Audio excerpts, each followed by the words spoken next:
Interpretaciones científicas de la realidad social.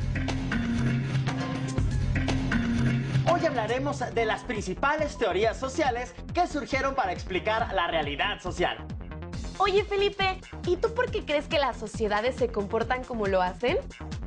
Pues seguramente es porque cada sociedad se integra por varios grupos, que a su vez se organizan en diversos niveles. Por ejemplo, nos organizamos en familias. Las familias forman comunidades. Las comunidades integran los municipios. Los municipios integran los estados. Los estados tienen instituciones y así. Ah, claro. Y los grupos que conforman una sociedad tienen distintas formas de pensamiento, diferentes costumbres y modos de vida. Sí, todo el tiempo esas diferencias actúan entre sí, se contradicen. Existen unas a partir de otras, y eso hace que las sociedades estén en constante transformación. Sin embargo, aunque las sociedades cambien, hay elementos que permanecen en el tiempo o se adoptan de una cultura a otra, como las costumbres. La comida mexicana es un ejemplo. Tiene muchos elementos de otras culturas. Para explicar el comportamiento de las sociedades, hay diversas teorías de pensamiento.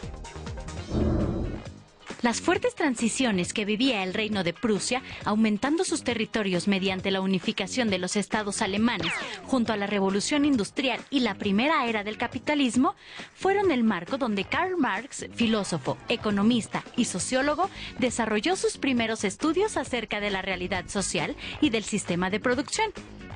Sus constantes colaboraciones periodísticas muestran los orígenes de la teoría que desarrolló, el materialismo histórico. Con la introducción de los barcos de vapor y las locomotoras, se produjeron profundos cambios en la sociedad.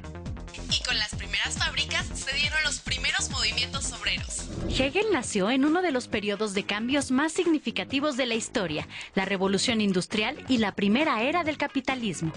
Formado en el campo filosófico, Hegel intentó explicar estos cambios como consecuencias de una oposición de eventos e ideas que desencadenaban una transformación social. Una tesis se le opone a una antítesis y de ambas resulta una síntesis. Según Hegel, hay una tesis y una antítesis. Un ejemplo actual puede ser el arte urbano, ¿no crees? Que surge como una rebelión a lo establecido. Tienes razón. El graffiti se expresa en los muros de casas y edificios, donde todos pueden verlo, y es una crítica al sistema establecido. Es una afirmación y negación, o sea, una tesis y una antítesis. Aunque hoy el graffiti ya es reconocido como una expresión artística y es parte de importantes exposiciones internacionales. Los sistemas de esclavitud y la posterior búsqueda de la libertad fueron explicados por Hegel con la relación amo-esclavo, en la que surge una oposición del primero con el segundo.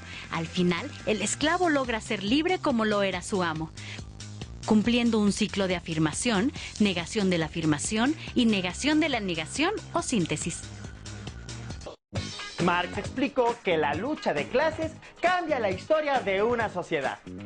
Yo creo que en nuestro país la Revolución Mexicana es un ejemplo de ello.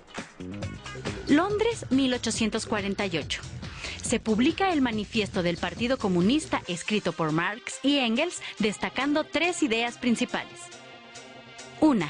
La historia política e intelectual de una sociedad está determinada por el modo de producción y la formación socioeconómica que se deriva de él, es decir, las clases sociales. 2. Una vez aparecidas las clases sociales sobre la base de la propiedad privada y la explotación, la historia de las sociedades ha sido la historia de la lucha de las clases explotadoras y las explotadas. 3. En la recién creada sociedad capitalista, el proletariado es la única clase social cuya emancipación significará la libertad de toda la humanidad mediante la revolución comunista, la abolición de la propiedad burguesa, las clases sociales y el Estado. Fuerzas productivas que Marx nombraba como el origen de los cambios históricos y donde se incluían los elementos de la naturaleza o materia prima, el trabajo humano y la tecnología. Relaciones de producción son las que se mantienen entre grupos, que pueden ser organizaciones, etnias, instituciones o clases sociales, como la propiedad y control y las relaciones laborales. El método de producción proviene de la combinación de las fuerzas productivas y las relaciones de producción. La gente debe consumir para sobrevivir y para consumir deben producir. Y eso les lleva a relacionarse de algún modo que existe independientemente de su voluntad. El modo de producción esclavista, el feudal y el capitalista son algunos de los enumerados por Marx. La enajenación sucede dentro de la relación burgués-empleado, en la cual el empleado es ajeno a su propio trabajo, pues pertenece al capitalista o dueño. Resultado de esta relación son los diversos niveles de explotación laboral. Todo esto se deriva en ganancias mayores para el capitalista que para el trabajador. Marx llamó plusvalor al excedente de ganancia que promueve la acumulación de capital, provocando una desigualdad en la distribución de la riqueza expresada en la lucha de clases y un fetichismo de la mercancía que se refiere en el materialismo histórico a la deficiente relación entre el productor y mercado. Marx pensaba que los hombres actúan de acuerdo al lugar que ocupan dentro de las fuerzas productivas. Estas relaciones forman la estructura económica de una sociedad y la base de lo jurídico y lo político. Del socialismo utópico al socialismo científico es la obra desarrollada por Engels, donde explica el materialismo histórico que desarrolló con Marx. Engels parte de la idea de que la producción y sus cambios están en la base del orden social, pues todas las sociedades que desfilan por la historia, la distribución de los productos y junto a ella la división social de los hombres en clases sociales es determinada por lo que la sociedad produce y cómo lo produce. Engels identifica que las causas de todos los cambios sociales y de todas las revoluciones políticas se originan en el modo de producción y en la economía de la época que se estudia, y no en las decisiones de los hombres ni en la filosofía. La clase media, alta y baja. La burguesía y el proletariado. La clase obrera o la clase privilegiada. Se inventa la máquina de vapor. Donde se empieza a reemplazar la mano de obra humana con la máquina. Comienza la producción en serie. Es el inicio del capitalismo. Un modelo económico y social diferente al capitalismo. Un modelo económico. Un sistema de producción. Es una forma de construcción social. La guerra de secesión. La independencia de México. Los movimientos obreros y culturales. Carlos Marx no fue el único que formuló una teoría para explicar la realidad social. Existen otras teorías. Por ejemplo, el pensamiento estructural funcionalista, que explica que la acción de cada parte de la sociedad afecta a todos los demás. Es decir, la sociedad es como un sistema.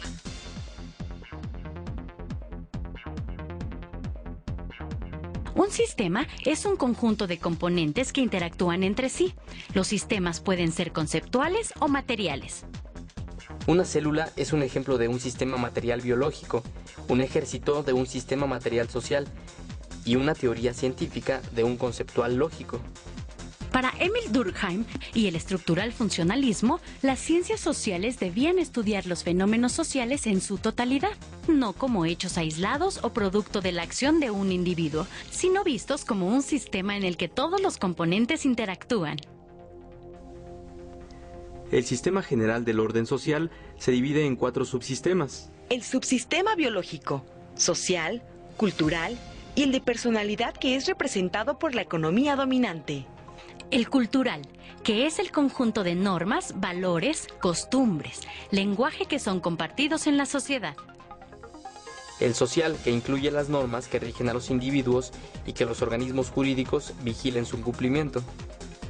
El de personalidad, que engloba el conjunto de motivaciones impartidas por las instituciones políticas para que los individuos alcancen sus objetivos y metas. El estructural funcionalismo explica a la sociedad como una construcción que requiere de funciones indispensables para su sobrevivencia. Algunas de estas funciones son la producción de bienes, su distribución y consumo, y la reproducción cultural, entre otras. El estructural funcionalismo señala que la finalidad de la sociedad es el mantenimiento del orden y la estabilidad social. Algunos críticos se refieren al estructural funcionalismo como una teoría desarrollada por la clase media alta que busca apoyar el sistema económico capitalista, en oposición con el materialismo histórico que se originaba en la clase obrera predominante a partir de la Revolución Industrial. Max Weber es otro teórico que trató de explicar la realidad social, pero su teoría toma muchos conocimientos de otros estudios. Su proyecto se nombra la teoría comprensiva. Weber toma la crítica a los modelos económicos de Marx y el conocimiento sobre las estructuras sociales de Emil Durkheim.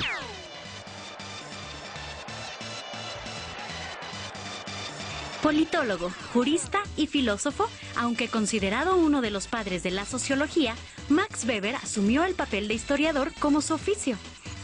Debido a las ideas de Weber, las ciencias sociales generaron sus propios métodos de investigación y enseñanza, separándose así de las ciencias naturales.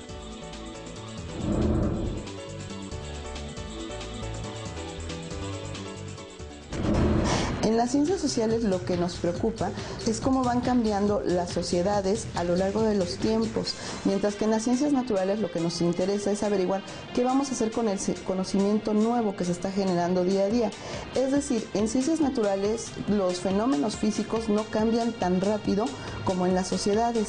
Por eso en ciencias sociales necesitamos unos métodos más asertivos para ver qué está sucediendo en la sociedad, qué ha pasado anteriormente y hacia dónde puede transformarse para mejorar o para modificarse.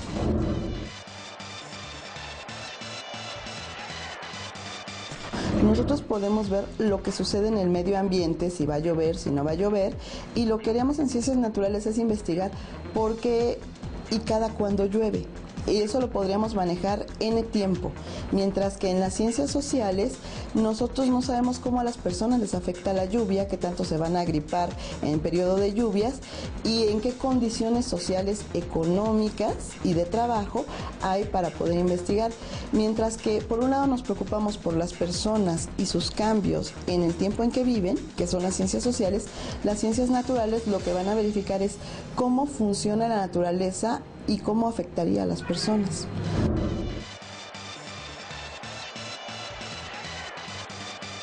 Hay muchísimos métodos. Empezamos con los históricos, con los dialécticos, con los críticos, con los hermenéuticos y los que se investiga principalmente la sociología, el materialismo histórico, el funcional estructuralista y el comprensivo.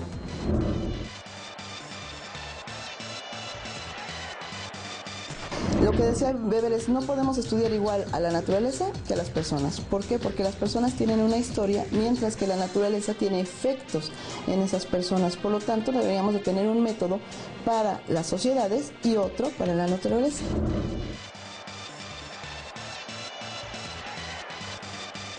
Digamos que la teoría comprensiva lo que propone es precisamente eso, hacer un análisis de lo que se hizo mal en el materialismo histórico y en el estructural funcionalismo. No solo ver las condiciones sociales, económicas, políticas y culturales para estudiar a la sociedad, sino comprender tanto tradiciones, emociones y acciones racionales de las personas para trabajar en esas sociedades.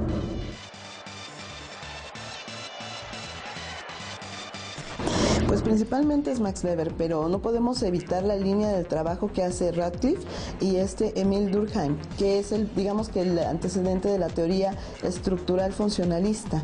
Realmente ellos también dieron los aportes para poder trabajar sobre la teoría comprensiva, que insisto, actualmente para los sociólogos es la que les da mejores resultados para entender a la sociedad.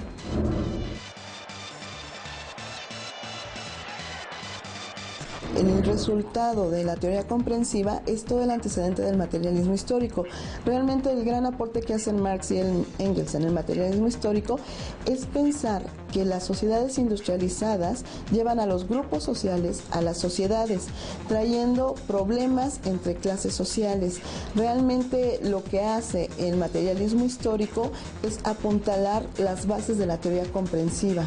Entonces, ¿en qué se parecen? En que estudian sociedades industriales, en que difieren que una, por el tiempo histórico en que se realiza, la segunda mitad del siglo XIX en el caso del materialismo histórico, principios y primera mitad del siglo XX, la teoría comprensiva, es es, digamos, la evolución, o sea, retoma muchos elementos Weber de Marx y Engels para poder apuntalar a la teoría comprensiva. Entonces no se puede pensar la teoría comprensiva si no se hace estudio del materialismo histórico.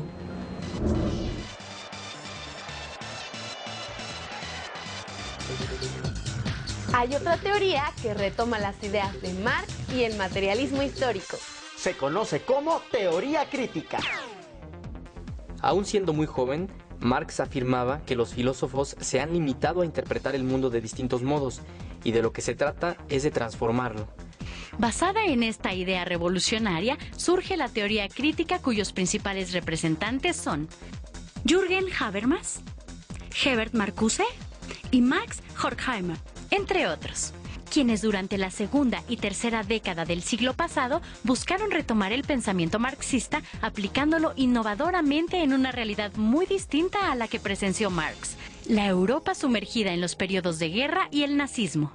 La teoría crítica fue aplicada en los más diversos ámbitos del quehacer social, la postindustrialización capitalista, los efectos de la ideología autoritaria y la enajenación del hombre, la reproducción de los intereses capitalistas y las expresiones artísticas y lenguaje. Marcuse aseguraba que la sociedad capitalista, que él llamó sociedad del bienestar, sufre de tal alienación que no puede darse cuenta de su propia infelicidad. De ahí que dicha sociedad nunca sea revolucionaria, pues la lucha de clases como motor del cambio histórico es un simple sinsentido. Todas las teorías toman ideas de otros estudios y de ahí se desarrollan nuevas explicaciones. Aunque algunas se contradicen. Teoría desarrollada durante la Revolución Industrial y la primera era capitalista. El materialismo histórico es un método para estudiar a la sociedad en su conjunto desde una perspectiva donde se estudia las relaciones entre el capital, la producción masiva y la industrialización social en el siglo XIX, sobre todo en la segunda mitad. La sociedad es una estructura cuya finalidad es el orden social. Esto quiere decir que todos tienen funciones específicas, como la producción de bienes y su consumo.